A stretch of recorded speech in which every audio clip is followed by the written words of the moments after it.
Hello friends, Judy here with Flourish in His Word. Today's video is going to be all about doing a Bible flip through of this Bible and somewhat of a review of it. This is one of my newer Bibles. I purchased this Bible in the beginning of this year, 2024. So let's dig right in. I had this Bible in a few of my other videos, and I had a few people ask if I could do a flip through of it. So that's what we're going to do today. So this is the CSB Christian Standard Bible translation by Holman. And I love this translation. It is a good mix between word for word and thought for thought. It kind of lands in the middle, a little bit closer to the word for word. So you're getting more accuracy as far as word for word, but it's giving you a really good understanding the way that it is written. It's very easy to read. So this is one of my favorite translation is the CSB. I love this translation, along with the ESV is another one of my favorites. But this is an excellent Bible. So this is the Note-Taking Bible. It is a little bit wider than some other Bibles. I'm going to go ahead and just compare it really quick to my ESV. This is the single column journaling Bible. And so as you can see here, it is just a little bit wider.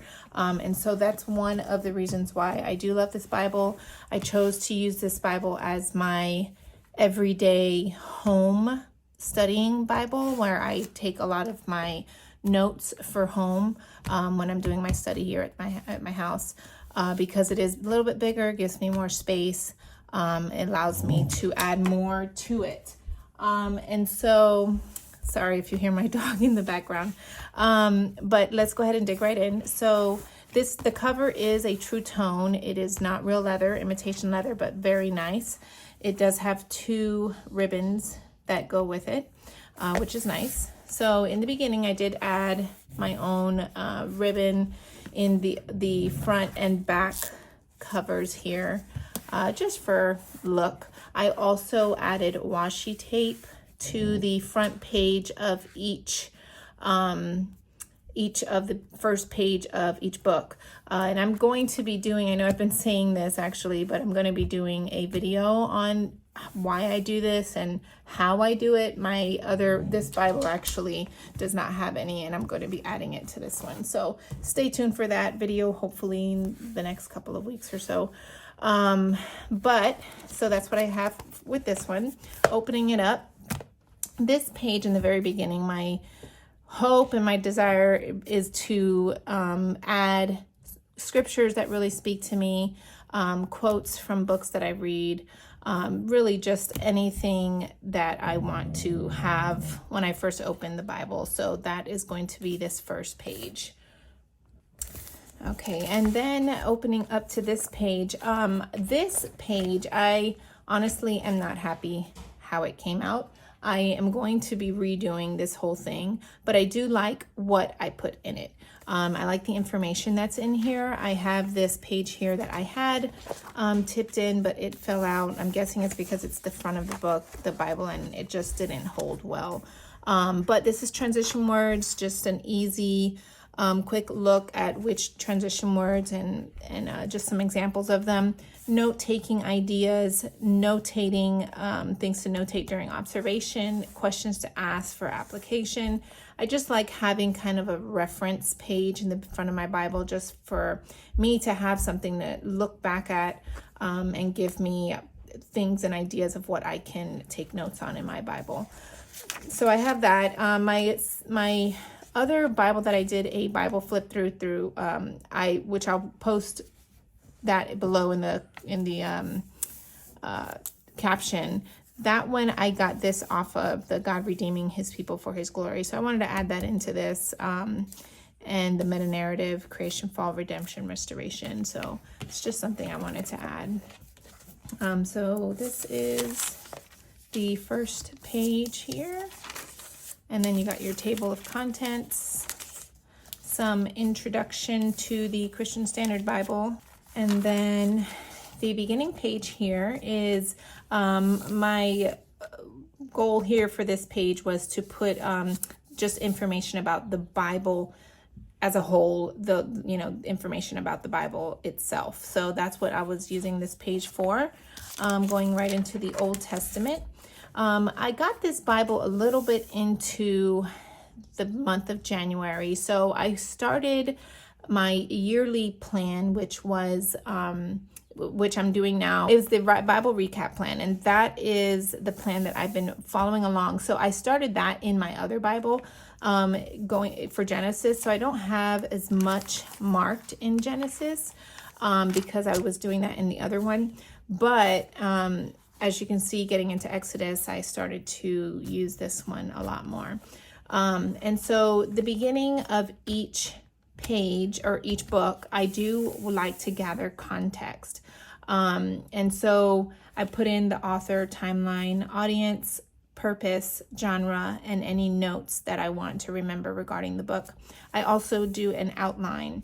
And so this is kind of the idea. And as you see more and more, I've kind of gotten a little bit more in depth with my context, gathering my context. And so it's just something that I really like to do. It really helps going into a new book, giving you the full context and understanding of what you're about to be reading. So I would highly recommend doing this. This Bible is great in a sense that there are a lot of the books that have a full page right before the book starts, so it allows you to gather the context on this page. There are some books that do not have a page. Let's see. This one. Well, a lot of them do have it, but there are some, like this one, for example, that it does not give you that full page. So I've found a way to, and I'll show you guys further, that I tip in the page for that context information. So this Bible does give you about 2-inch margin, but because it is wider, because the CSV, the ESV single column journaling Bible also has a 2-inch margin, but because it's wider, you just get so much more space to me. I'm trying to just get to Exodus. So if you can, just going from spine to spine here, just matching it up, you can just see how much more space I have in this CSB Bible. So I love this Bible, highly recommend. I'm still, one of my favorites. But for home study, this was an excellent choice because it does give me so much more space for that purpose. So just to give an explanation a little bit of what I do in this Bible, right now I am, like I said, following my Bible recap daily plan in it. And when I'm doing my daily plan, I don't really do a deep study for it. I'm following along my daily plan. It takes about 15 to 20 minutes every single morning. And I do the Bible recap with Tara Lee Cobble, and I just take notes as I'm doing that. So this is not in-depth study. This is just, I like doing a daily plan or a Bible in a year plan every year because it just helps to keep the Old Testament and just books that I'm not reading very often fresh in my mind, on an annual basis so that we don't forget. I just don't want, the book of Leviticus to be a book that I don't read in 5 years or something like that. So I like to follow it and just take notes here and there as I'm doing those plans.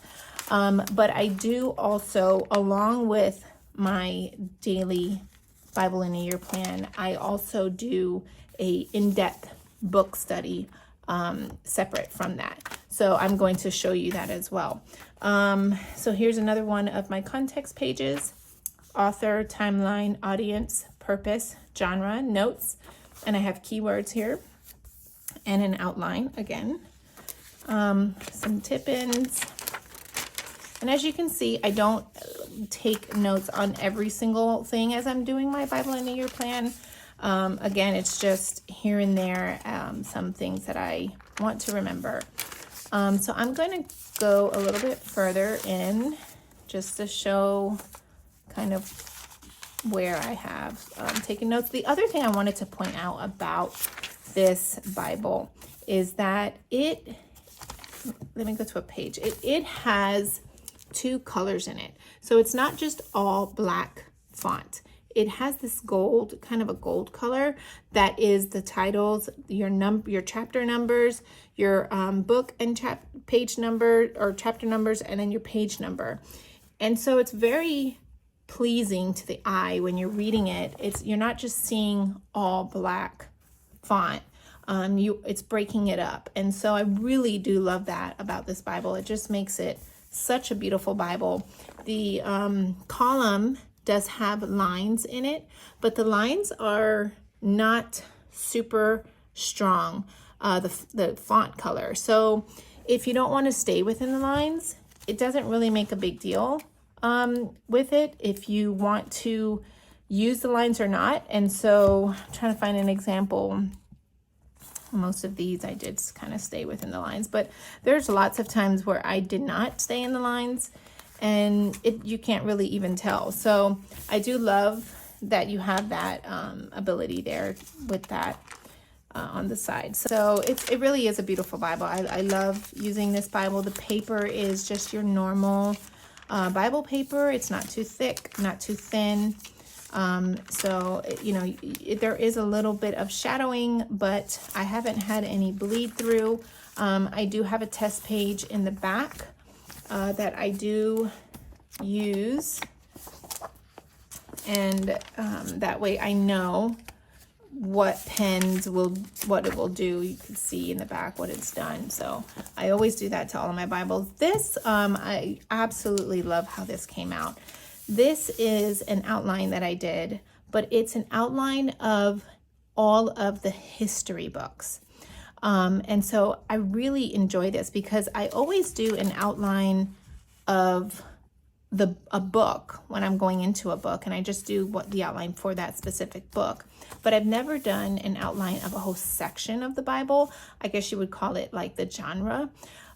So this is the history section and all the books within the history section, not including the Pentateuch. I think I'm going to do another outline for the Pentateuch and put that in the front. So this was really cool. I really love this. It just gives a full snapshot of all of these books in one view, and just gives explanation of what is inside of each book, and some themes to look at. So I really enjoyed doing this one. I'm in Joshua right now, actually, in my plan. So this is my most recent context page, and just flipping through. So because, again, I'm just started this Bible in the beginning of this year, this is actually where I'm at with my daily plan. The rest here does not have anything written in it, except for a little bit of Psalms. I did some work in Psalms, did my context page, and I have done some here and there throughout Psalms, just because actually the chronological plan takes you into Psalms here and there, and just I've done some studying on my own, just separate from my plan. So also I wanted to show you so when I am doing my plan, like I said earlier, I am also doing an in-depth study of a separate book outside of my plan. I highly recommend that you do this. If you are following a Bible in a Year plan and it doesn't really allow you to dig in and take time to slow down, because there's so much that you need to fit into one day to complete the Bible in a Year plan, so it doesn't give you the time to slow down. So if you can't do both, I would recommend, if you've already read through the Bible one whole time already, then just do a book study, an in-depth study of one book. Choose a book and dive into it and take your time. Doesn't matter how long it takes you. I would just recommend doing that over doing a Bible in a Year plan every single year, because you're going to get so much more out of taking your time and doing a deep study in one book versus rushing through the whole Bible in a year that you haven't been able to really retain anything. I do recommend reading through the Bible in a year, or at once, however long it takes, just so that you get the full story and context. You're not going to grasp everything. Even years of studying the Bible, you don't fully grasp everything. Sorry, I'm letting my dog in. And so if you have not done that, I do recommend reading through the Bible once full time at least. But once you've done that, choose a book and just take your time in it, dig into it. It doesn't matter how long it takes you. It shouldn't be that we're trying to check off a day in the plan. It shouldn't be just, oh, I got my reading in for the day. It should be time that we're sitting and dwelling on God's word, and we're receiving from him, and we're really learning and drawing near to the Lord through our reading. And so I am in the book of Mark. I'm actually almost done with it, and I'm going to be doing a separate video just doing a walkthrough of this. But this is the book that I have really been doing a deep dive. I've actually been in this book for probably I would say a month now. It's been just really slow because as you can tell, I really have been taking my time in it. And so that is something that I do highly recommend. But that is my plan for this Bible, is to continue my Bible in a year plan in it, take notes as I do that, simple notes, and then do a deep dive into a book. So I'm almost done with it. This is the last page of Mark. And then I'm going to be starting a new one. So flipping over to the back, it has a daily Bible reading plan in the back, which I don't really use. It's a concordance in the back, not a dictionary, sorry. So it does have a concordance, and throughout it, there isn't actually a lot of references because this is mainly a note-taking or journaling Bible. So you're not going to see any references on the bottom. Some pages, there are very minor. I can't even find, most of them actually does not have anything. But there are a couple here and there that I've seen that does have some references. But you do have a concordance in the back. And then you have some maps, not very many, but there are some maps in the back that has a thicker cardstock paper. And then in the very end back of my Bible, I put in, and some of you may have seen the video for it, but I did put in a envelope, an envelope to put extra paper and stuff. So when so it is stuck on here. I did glue it onto my Bible. And that is basically it. So this is the CSB Note-Taking Bible, and I highly recommend it. And if you have any questions about anything that I've showed you today, please feel free to comment and message me. And I hope that this was helpful. Have a great day.